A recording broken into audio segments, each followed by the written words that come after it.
الحمد لله نحمده ونستعينه ونستغفره ونؤمن به ونتوكل عليه ونعوذ بالله من شرور أنفسنا ومن سيئات أعمالنا من يهده الله فلا مضل له ومن يضلله فلا هادي له أشهد أن لا إله إلا الله وأشهد أن محمدا عبده ورسوله أما بعد فأعوذ بالله من الشيطان الرجيم بسم الله الرحمن الرحيم قال الله عز وجل في كتابه المبين وقضى ربك ألا تعبدوا إلا إياه وبالوالدين إحسانا إما يبلغن عندك الكبر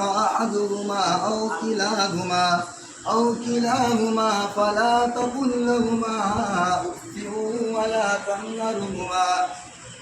تنهرهما وقل لهما قولا كريما واخفض لهما جناح الذل من الرحمة وقل رب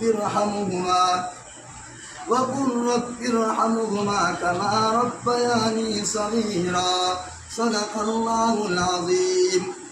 وعن عبد الله بن عمرو رضي الله عنه قال قال رسول الله صلى الله عليه وسلم رضا الرب في رضا الوالد وسخط الرب في سخط الوالد كما قال عليه الصلاة والسلام.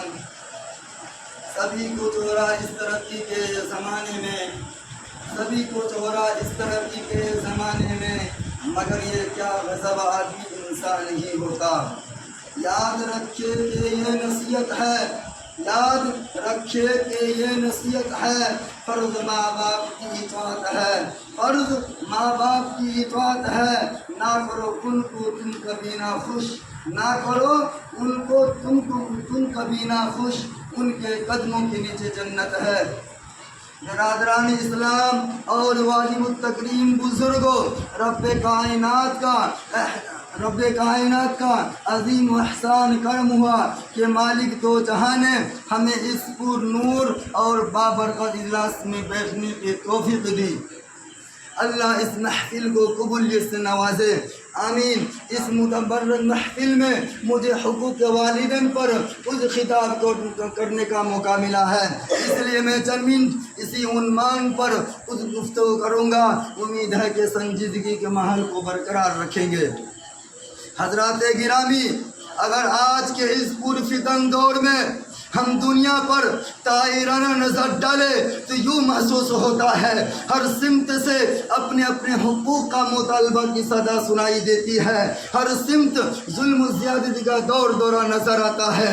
ایک دوسرے کو حق کو مارتا ہوا نظر آتا ہے. ہر ایک کو دوسرے سے شکایت ہے. ریا کو بادشاہ و حاکم سے شکایت، آقا و مالک کو غلام سے شکایت، غلام و نوکر کو آقا سے شکایت، والدین کو اولاد سے شکایت. کوئی پڑوسی کا حق ادا کرنے کے لیے تیار نہیں. اولاد والدین کا حق ادا کرنے کے لیے تیار نہیں. والدین پر ظلم و زیادتی کا پہاڑ توڑے جا رہے ہیں. ان کی عزت و احترام و آداب کو پامال کیا جا رہا ہے. والدین کے ساتھ گھناونی و ناپاک حرکتیں کی جا رہی ہے.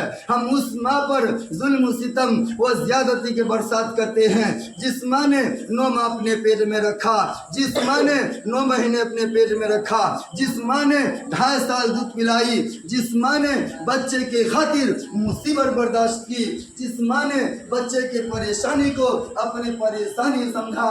مجھے بتاؤ تو صحیح کہ کیا والدین کا حق یہی ہے کہ ان پر ظلم و زیادتی کا پہاڑ توڑے جائیں؟ کیا ان کے ساتھ گھناونی و ناپاک حرکتیں کی جائیں؟ کیا ان کی عزت و احترام و آداب کو پامال کیا جائے؟ ہرگز نہیں. یہ والدین کا حق نہیں. یاد رکھے، اگر کوئی اپنے والدین کے ساتھ گھناونی و ناپاک حرکت کرتا ہے، ان پر زیادتی کرتا ہے، تو اپنا ٹھکانہ جہنم بنا لے. میں اپنے طرف سے نہیں کہتا. حدیث شریف میں موجود ہے. حضرت امامہ رضی اللہ تعالی عنہ سے مروی ہے کہ ان سے انسانیت صلی اللہ علیہ وسلم نے ارشاد فرمایا. ایک شخص نے سوال کیا یا رسول اللہ، ہمارے نبی صلی اللہ علیہ وسلم سے ایک شخص نے سوال کیا یا رسول اللہ ما حق الوالدین، والدین کا حق کیا ہے؟ سنو میرے نبی صلی اللہ علیہ وسلم کا جواب تو سنو. محبوب کبریا صلی اللہ علیہ وسلم نے ارشاد فرمایا ہما جنتک و نارک، وہی تیری جنت وہی تیری جہنم.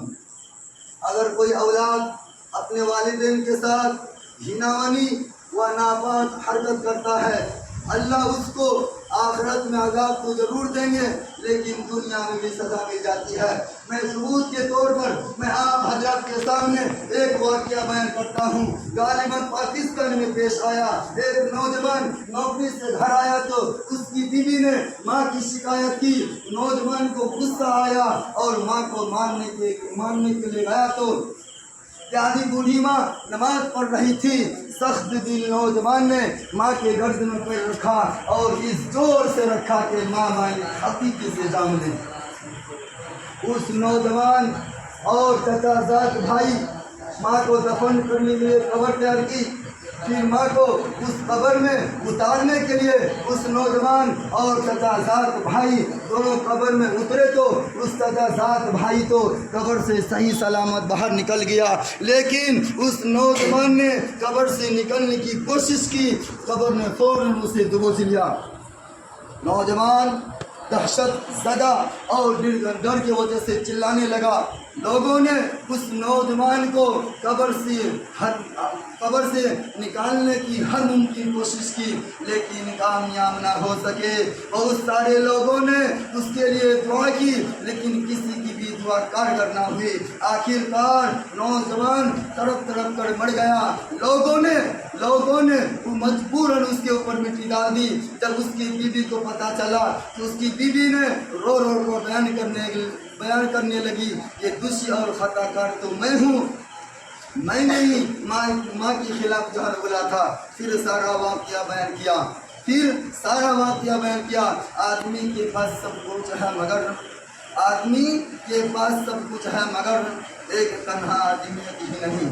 عزیزان گرامی، میں نے آپ حضرات کے سامنے خطبہ میں سورہ بنی اسرائیل کی جو آیت تلاوت کی تھی، اس میں یہی فرمایا گیا کہ رب کائنات انسانوں کو تاکید فرما رہا ہے کہ تم اس خالق السماوات والارض کی پالنہار کی بندگی و فرما برداری کرو. پھر فرمایا وَبِالْوَالِدَيْنِ إِحْسَانًا، کہ والدین کے ساتھ اچھا سلوک کرو. اسی پر اکتفا نہیں کیا، اسی پر ختم نہیں کیا، بلکہ اور آگے ارشاد فرمایا إِمَّا يَبْلُغَنَّ عِندَكَ الْكِبَرَ أَحَدُهُمَا أَوْ كِلَاهُمَا فَلَا تَقُل لَّهُمَا أُفٍّ وَلَا تَنْهَرْهُمَا وَقُل لَّهُمَا قَوْلًا كَرِيمًا. اگر تمہارے سامنے تمہارے والدین میں سے یا دونوں بڑھاپے کی عمر کو پہنچ جائے، ان کو اف بھی مت کہنا اور ان کو نہ جھڑکو اور ان کے ساتھ عزت و احترام سے گفتگو کرنا اور ان کے آگے عاجزی کی بازو بچھا دینا اور ان کے لیے یہ دعا کرتے رہنا رب ارحمہما کما ربیانی صغیرا. اے رب کائنات ان دونوں پر رحمت کی برسات فرما جیسا کہ ان دونوں نے میں جو چھوٹے پن سے پالا ہے.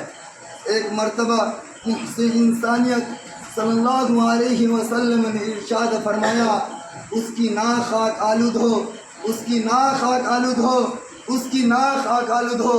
تمام صحابہ کرم تڑپ اٹھے اور عرض کیا یا رسول اللہ صلی اللہ علیہ وسلم کس کی ناک خاک آلود ہو؟ تو آپ صلی اللہ علیہ وسلم نے جواب میں ارشاد فرمایا من ادرک والدیہ عندک الکبر احدہما او کلاہما ثم لم يدخل الجنہ اللہ، اس شخص کی ناخواہ آلود ہو جس نے اپنے والدین میں سے یا دونوں کو بڑھاپے کی عالم میں پایا ہو، پھر بھی ان کی خدمت کر کے اپنے آپ کو جنت کا حقدار و مستحق نہ بنایا ہو۔ والدین کی خدمت کرنا فرض ہے، رب کائنات کے کلام سے ثابت ہے، محسن انسانیت کے کلام سے ثابت ہے، محسن انسانیت کے کلام سے ثابت ہے، امہ مجتہدین کے اقوال سے ثابت ہے۔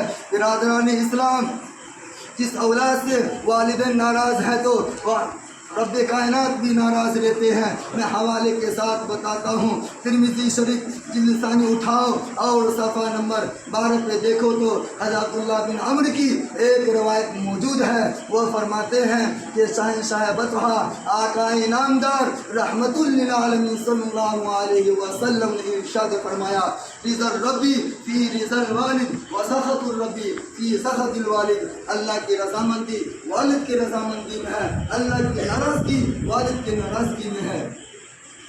اللہ ہم سب کو والدین کی خدمت کرنے والا بنائے، اور اس کے ساتھ ساتھ ہم لوگوں کو بھی والدین کی خدمت کرنے والا بنائے۔ آمین ثم آمین وما علینا الا البلاغ۔